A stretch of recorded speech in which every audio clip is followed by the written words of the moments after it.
afternoon everyone. So this is the ruins of the old church, Catholic Church. So kanina ruins ni siya kay tungod sa pagbuto sa vulkan hindi, year 1871. Sa vulkan dito ra nga part guys. Ako ipakita ko. Hapon ma'am kanang unsa ni nga place? Unsa tawag ani nga place ma'am? Bunbun. Ha? Bunbun pero old church ruins. Old church ni siya kani so ruins na ni siya. So naguba ni nga church ma'am tungod Pagbuto kay sa bulkan. pagbuto sa bulkan. So ang bulkan asa man dapit? Kana siya sir ang old volcano. Ako ipakita ang old volcano. Dili re.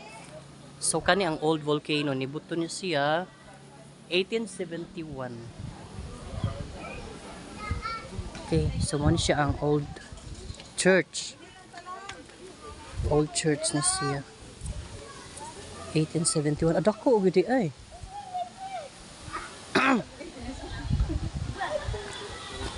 Dako gud siya.